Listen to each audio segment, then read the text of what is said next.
Little girl keeps following cop's wife until her husband realizes why and calls back up. It started with a glance.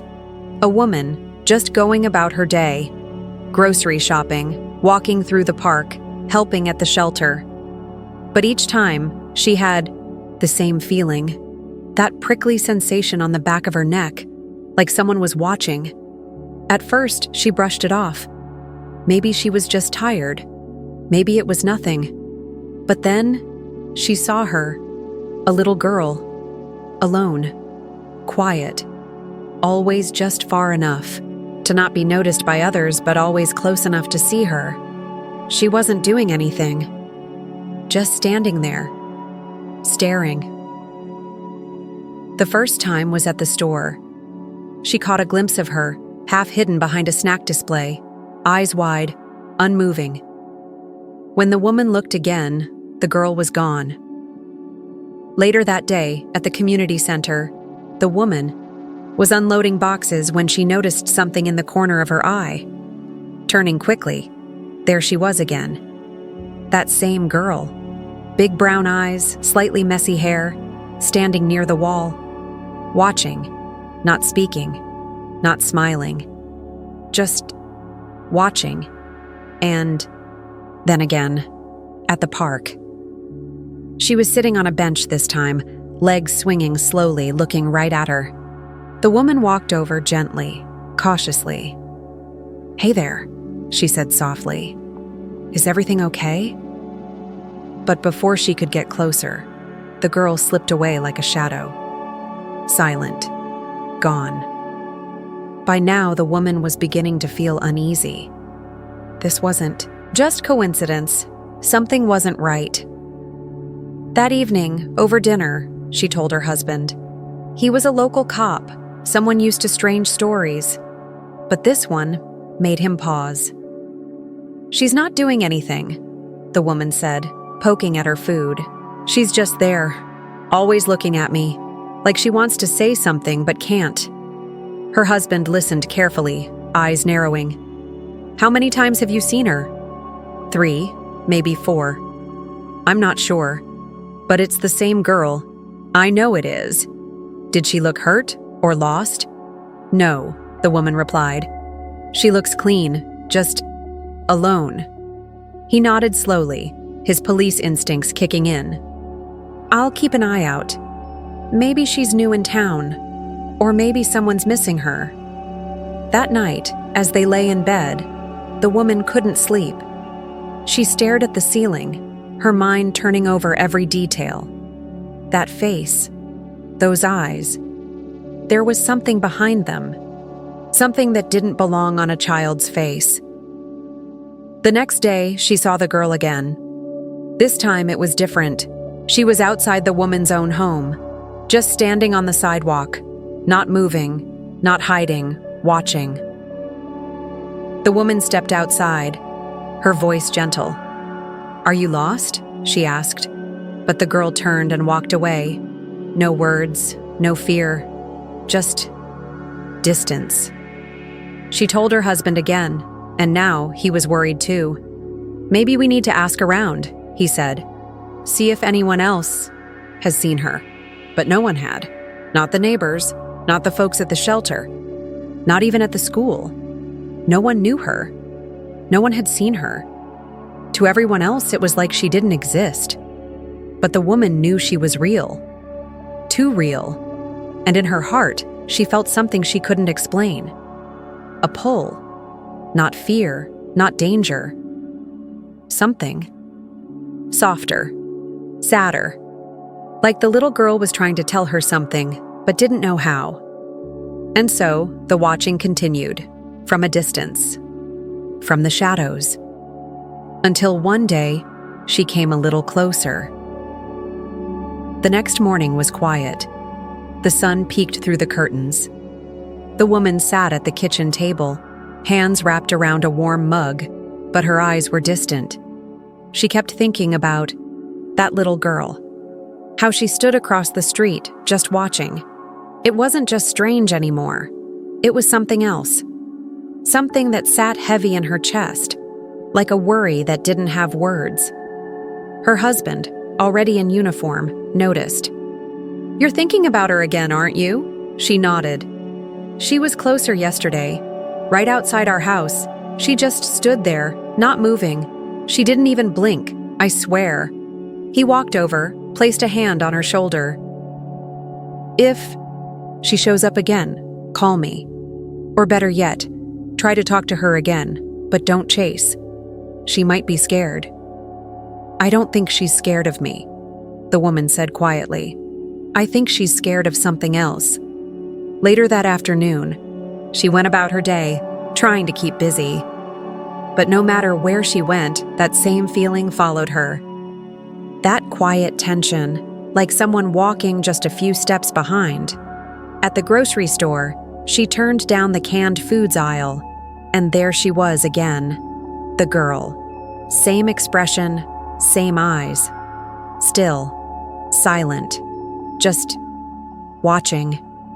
The woman's breath caught in her throat. She took one step toward the girl. The girl took one step back. The woman smiled, soft and warm. "Hey, sweetheart, are you hungry? Do you want something to eat?" For a moment, the girl almost looked like she would respond. Her lips parted slightly. Her eyes darted toward the shelves, then back at the woman. But instead of answering, she turned and slipped away, vanishing down the next aisle. By the time the woman reached the end of the aisle, the girl was gone. Again. No one else had seen her. Not the cashier. Not the other shoppers. Just her. When she got home, she sat quietly on the porch, groceries forgotten by the door. She kept staring out at the street, half hoping and half dreading that the little girl would show up again. And she did. Across the road, near the hedge. The woman stood. "Please," she said softly. "Talk to me. I won't hurt you. I just want to know if you're okay." The girl took a step forward, then another. Her small hands were clenched at her sides. She looked like she was trying to be brave. Then headlights appeared down the road. A car turned onto the street, and just like that, the girl was gone. The woman didn't see her again for 2 days, but she felt her. That strange energy, like a presence she couldn't explain. Every time she passed a window, her eyes scanned the sidewalks. Every time she opened a door, she hesitated for just a second. And finally, on the 3rd day, the woman was volunteering at the shelter when she looked out the window and saw the girl standing across the street. This time, something was different. The girl wasn't hiding. She wasn't behind a tree or a car or a wall. She was just standing there, still, unmoving. But her eyes, they were filled with something deeper now. Not just curiosity, not just fear. Pain. The kind of pain children shouldn't carry. The woman left her clipboard on the desk and walked outside slowly, careful not to startle her. "Please," she said, gently, not raising her voice.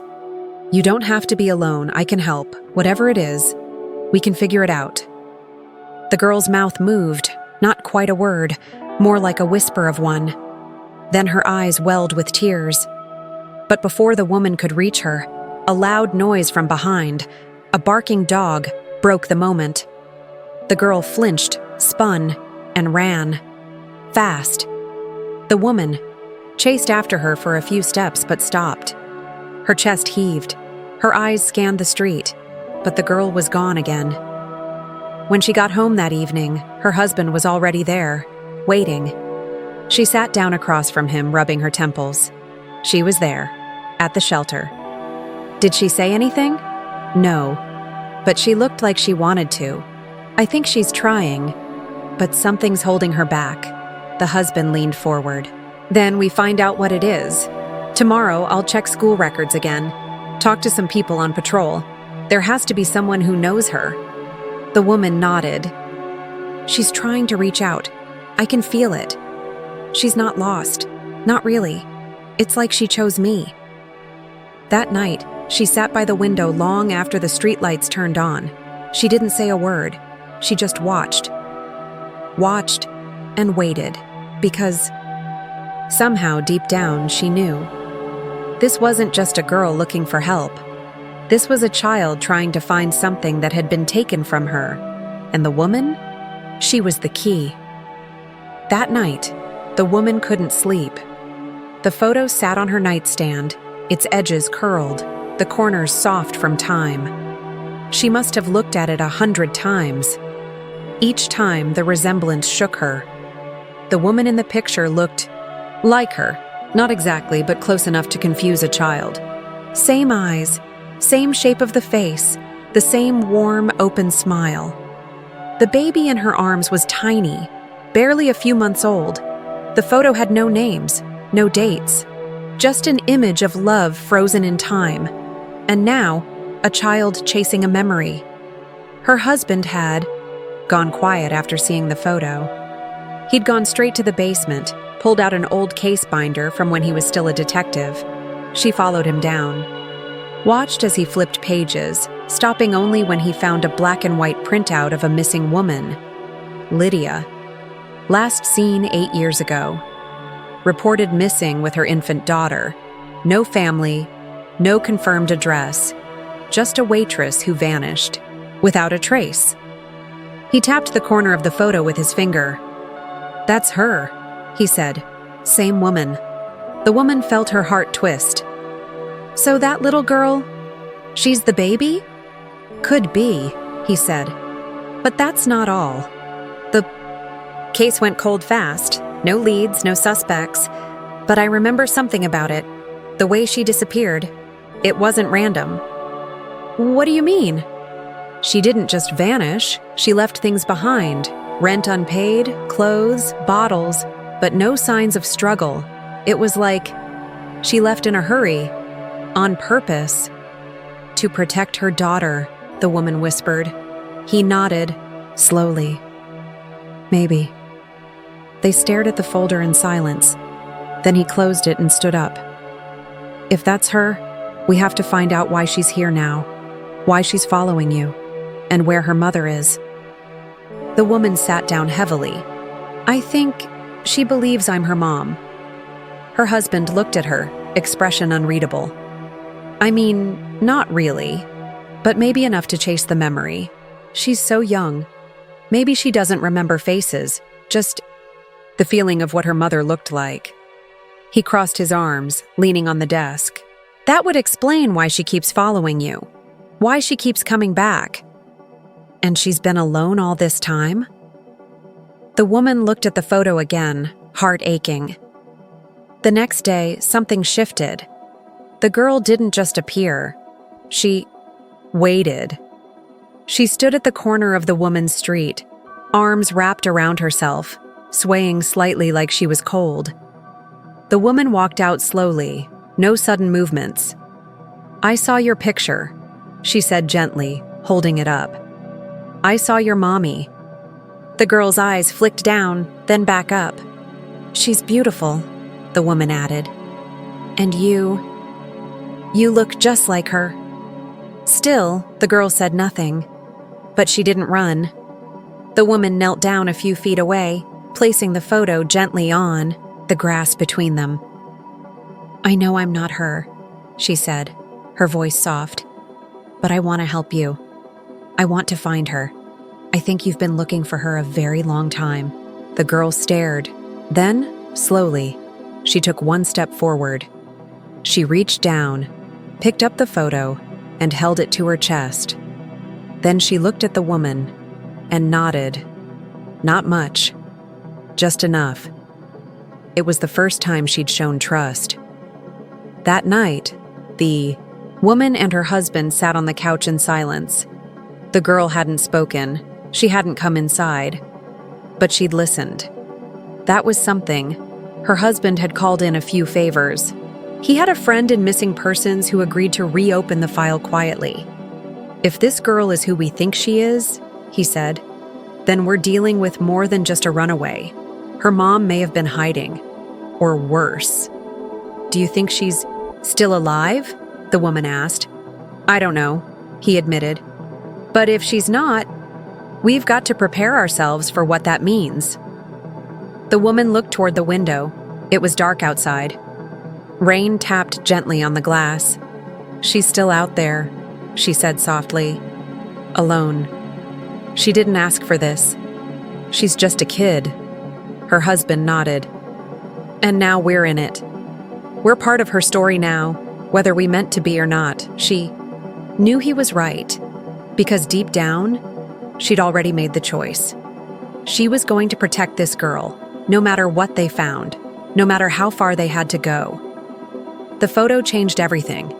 It now sat in a protective sleeve on their kitchen side table, no longer just a faded image. Now it was a key to someone's story, someone's loss, someone's truth. The woman stared at it for what felt like hours, her tea gone cold in her hands. She kept coming back to the girl's eyes. They weren't just filled with sadness anymore. They held something else. Hope. For the first time, the girl hadn't run, and that meant something. Her husband had already started digging. Old contacts, archived case files. He wasn't just a small-town patrol cop anymore. Not when it came to this. He became something else. Someone trying to rewrite an ending that was never supposed to be written this way. He made calls late, into the night. He wrote down names. A few former detectives remembered the case. A young mother, Lydia, gone without warning. Baby in tow, no clear trail. It wasn't a case that made the news. Just another lost file in a drawer too full. Until now. The next day, the woman stood at her living room window, heart jumping as she spotted the girl again. This time, the girl didn't linger by the street. She walked up the front path and stood silently by the porch. Not on it. Close, but still outside the boundary. The woman stepped outside. "I've been waiting for you," she said with a small smile. The girl didn't move, but she didn't leave either. "I wanted to show you something," the woman continued. "Inside. It's your picture. I put it in a safe place." Still, no response. "Or we can sit out here," she offered. "We don't have to talk. You can just stay a while." Minutes passed like hours, but eventually the girl walked to the porch steps and sat down. She hugged her knees to her chest, silent, watching the trees, listening to the wind. The woman sat beside her but didn't press. She just stayed, and they sat that way until the sun went down. When the girl finally stood up to leave, she looked back, just once, before disappearing into the twilight. Inside, the woman's husband was waiting. "She stayed," he said. "Surprised?" "Yeah," the woman nodded. "She didn't talk, but she stayed. That's progress." "Maybe," she said quietly. "Or maybe she's just tired of running." He pulled out a folder from the counter. "I found something." She leaned in. "There were rumors," he said. Lydia worked at a small diner downtown. Not much of a place, but one of those spots where people talk too freely. He paused, his face darkening. There was a man, a regular, always sat in the corner booth. He was never on the record, but Lydia had complained about him once, quietly to another waitress. Said he made her feel nervous, like he knew too much about her. Who was he? That's the thing, we still don't know. But she told a friend she was planning to leave town, disappear, said she'd seen something she wasn't supposed to see. The woman frowned. Like what? Her friend didn't know. But the timeline lines up. A week after that conversation, Lydia was gone. And the baby? He looked up, eyes heavy. Gone too, until now. They both fell into silence. Later that night, as they sat on the couch, the woman asked the question that had been building in her mind. What if we're the only people she has now?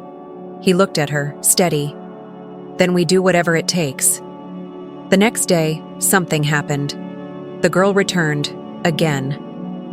But this time she wasn't alone. She brought something with her, a small weathered backpack. She placed it carefully on the porch and stepped back. The woman opened the door slowly. Is this yours? The girl nodded. Can I look? Another small nod. Inside the bag were only a few things: a torn blanket, an old stuffed rabbit, and a second photo, one the woman hadn't seen before. It was the same mother, Lydia, but this time she wasn't smiling. She looked tired, frightened. The baby in her arms looked to be about a year old, and there, in the corner of the photo, just barely in frame, stood a man, half-shadowed, watching them. The woman's hands trembled slightly. "Do you know who this is?" she asked the girl, pointing to the man. The girl looked down, then slowly nodded. The woman exchanged a glance with her husband. Whatever Lydia had been running from, it had a face, and now so did they. This wasn't just a lost child case anymore. This was something bigger. The girl wasn't just searching, she was hiding. And now, so were they. The rain started just before sunset.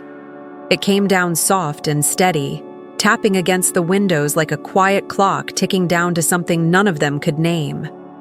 Inside, the woman sat at the kitchen table, staring at the photo from the little girl's bag, the second one. The one with Lydia looking over her shoulder, eyes full of something between fear and exhaustion, and the shadow of a man in the corner. Half in the frame, half out. Like he wasn't supposed to be there, but always was. Her husband stood behind her, arms crossed, reading the same image again and again. "He's watching her," he finally said. "Look at his posture. That's not someone accidentally caught in a photo." The woman nodded, quiet. And she knew it. You can see it in her face. They didn't know his name, not yet, but they would. Because now, it wasn't just about helping a little girl. It was about protecting her from something, or someone, that had never truly gone away. Just then, a soft knock came at the door. Not the doorbell. Not loud. Almost hesitant.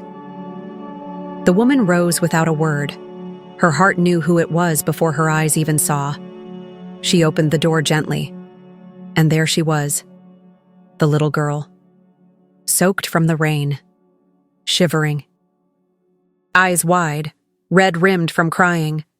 This time she didn't stand at the edge of the porch. She stepped forward, slowly, and with a small voice that barely cut through the sound of the rain, she spoke her first words. "Can I stay?" The woman's heart broke in two. She dropped to her knees, arms open. "Of course you can," she whispered, already pulling the child into a warm, tight embrace. The girl clung to her like a child who hadn't been held in far too long. Her body trembled against the woman's chest, and though she didn't cry, her breathing hitched like someone who'd run too far for too long. Behind them, the porch light glowed like a quiet promise. "You're safe now." The woman wrapped the girl in a towel, helped her change into dry clothes, and sat her down by the fire, a blanket over her shoulders, a mug of warm milk between her hands. The husband crouched nearby. "My name's Dan," he said softly. "And this is Claire." The girl looked up at them, then down at her cup. Her voice was soft, but this time, it didn't waver. "My name is Amara." Claire's breath caught. It was the first time the child had said her name, and somehow it fit her perfectly. Dan wrote it down in a small notepad, his voice calm and kind. "That's a beautiful name, Amara. Do you know your last name?" The girl hesitated, then nodded. "Thompson." Claire and Dan exchanged a glance. That confirmed it. She was Lydia Thompson's daughter. No more guessing. No more maybe. This was real. Amara was the baby from the missing persons case. Now, nearly 9 years old, carrying memories too heavy for someone so small. "Amara," Claire said gently, "do you know where your mom is?" The girl's eyes filled, with tears, but she shook her head. "She left me." Claire's chest ached. "Did she say why?" She said, "Someone was watching us, that he would hurt her if she didn't go." Dan leaned forward. Do you know who he was? Amara nodded. Again, I called him Uncle, but he wasn't really. He lived with us sometimes. He shouted a lot. He had a snake tattoo on his neck. Dan's fingers tightened around his pen. Claire looked at her husband. Snake tattoo. It wasn't much, but it was enough. Dan stood and stepped into the other room. He picked up the phone and called a former colleague in missing persons, gave him the name, the detail, the timeline. Meanwhile, Claire stayed with Amara by the fire. You're not alone anymore, she said gently, brushing damp hair away from the girl's forehead. Amara leaned into her side, finally allowing herself to rest. And in that moment, Claire knew. This wasn't temporary. This wasn't until the police find her family. This was their family now. Later that night, after Amara had fallen asleep on the couch, curled up with the old stuffed rabbit she carried in her backpack, Dan pulled Claire aside. We need to call CPS, file a report, officially. I know, Claire said quietly, but she's not going into the system again. Dan rubbed the back of his neck. I don't want that either, but we have to do it right. Then we'll file for temporary guardianship, Claire said. She trusts us. She came here, Dan. She asked to stay. I'm not letting her disappear again. Dan nodded slowly. Then we do it together. Claire looked back at the couch, at the child sleeping like she hadn't in years. Safe, loved, home. And though they didn't know what lay ahead, whether Lydia was alive, whether the man with the snake tattoo would resurface, whether justice could even be found, one thing was clear. They had already made their choice. And love? It doesn't ask for permission. It just shows up at the door, soaked in rain, whispering, "Can I stay?" And sometimes the only answer is yes. The house was quiet, but no one was sleeping. Dan sat at the dining table, phone pressed to his ear, eyes scanning his notes. He was tired, bone deep, but he couldn't stop. Not now. Every hour mattered. Claire stood in the hallway, just outside the living room, watching Amara sleep on the couch. Her small chest rose and fell slowly beneath the patchwork quilt. One hand still held tight to the stuffed rabbit. The other clutched the old photograph of her mother. Claire had tucked her in hours ago, but she hadn't gone to bed herself. She couldn't. Not since Amara whispered those words before drifting off. She didn't want to leave me. She promised she'd come back. That sentence looped in Claire's mind like a haunting lullaby. Dan ended the call and walked over, rubbing the fatigue from his eyes. That was Agent Carson. He looked up Lydia Thompson's record. Claire turned to him, tense.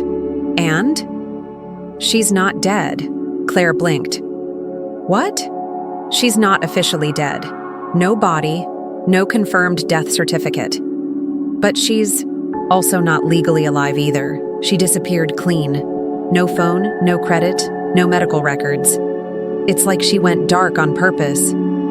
Claire's voice dropped to a whisper. To protect Amara. Dan nodded. That's the working theory. He pulled out a piece of paper from the folder, a printed report. There's something else. The man Amara mentioned, the one with the snake tattoo, he was known. Not by his real name, but by his record. Claire's stomach tightened. He's in the system? Dan nodded. Multiple aliases, connected to a string of low-level extortion cases. One that links back to the diner where Lydia worked. Claire stared at him. So she was running from him. Dan hesitated. Or from the people he worked for. The next few days passed in slow motion. Claire and Dan tried to keep life normal for Amara. Warm meals, quiet mornings, coloring books and gentle routines. But underneath it all, they were chasing shadows. Dan contacted the lead detective from Lydia's cold case, sent over the photo with the man in the background. Within 48 hours, they had a name: Vincent Reeds. known for bouncing between states, always under different names, dangerous, manipulative, and very much real.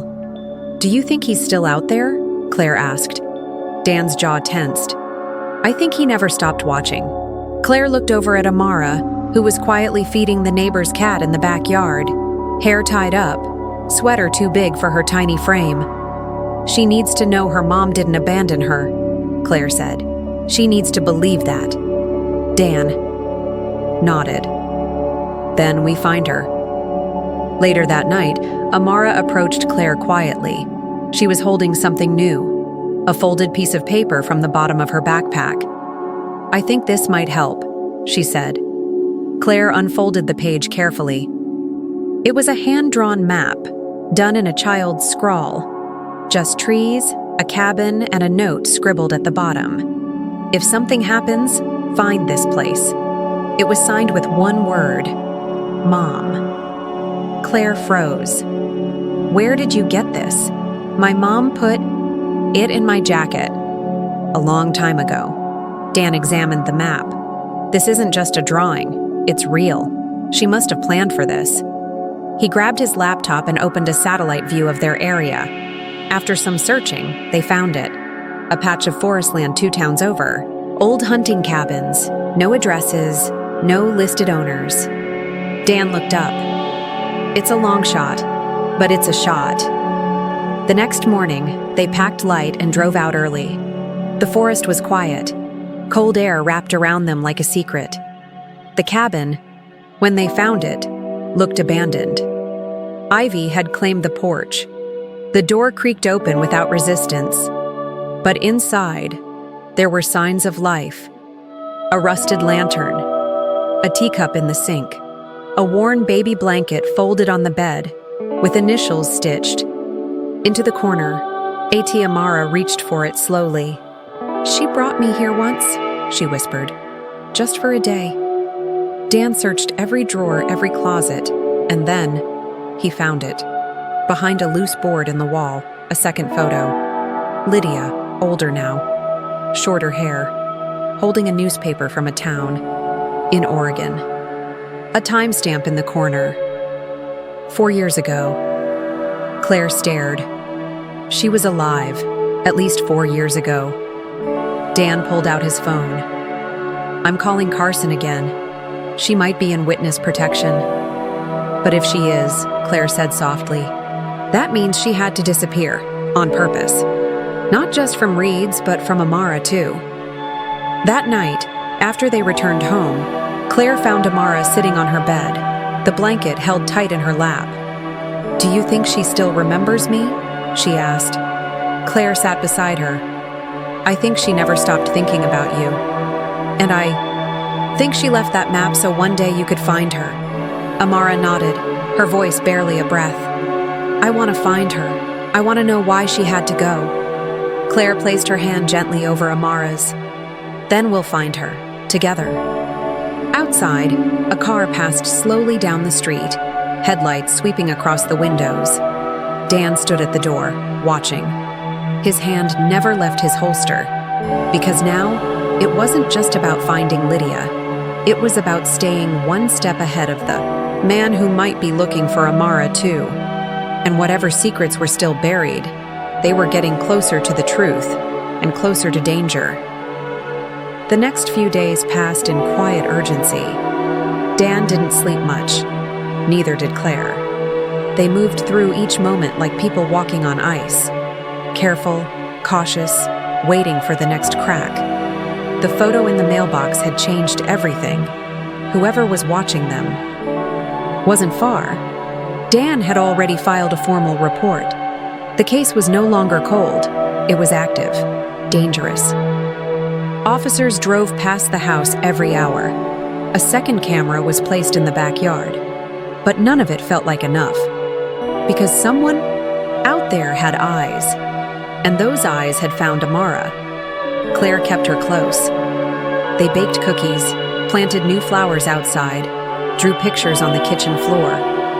Amara didn't talk much, but when she smiled, really smiled, Claire saw the little girl she was meant to be before fear carved silence into her bones. Dan got a call 2 days later that changed everything. His contact from the Witness Protection Registry had gone deeper. Cross-referenced Lydia's known aliases with a new database of relocated witnesses. And there, tucked away under a different name, was a woman living in Pinewood, Oregon. Quiet town, small house, one job, no digital footprint. He printed the file and showed Claire. She covered her mouth as she read the details. Lydia, alive, hidden, and still, after all these years. Just a few hours away. They didn't tell Amara immediately, not until they were certain. That weekend, they packed bags and told Amara they were going on a trip. She didn't ask questions, just nodded, as if she could feel something was about to change. The road to Pinewood was long and winding.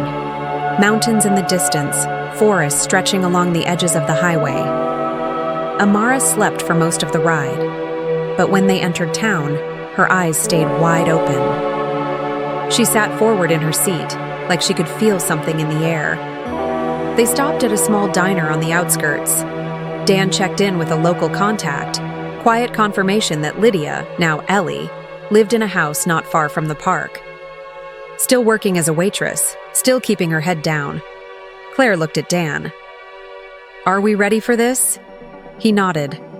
"We've come too far not to be." They parked across the street from the house. It was small, neat. A garden in the front, laundry drying in the sun. The kind of life that looked peaceful, unless you knew what it was hiding. Claire turned to Amara. "Sweetheart, there's something we need to tell you." Amara looked between them, her fingers wrapped tight around the old baby blanket in her lap. "Your mom's here," Claire said gently. "She's been hiding to protect you. But she's alive." Amara didn't speak. She didn't cry.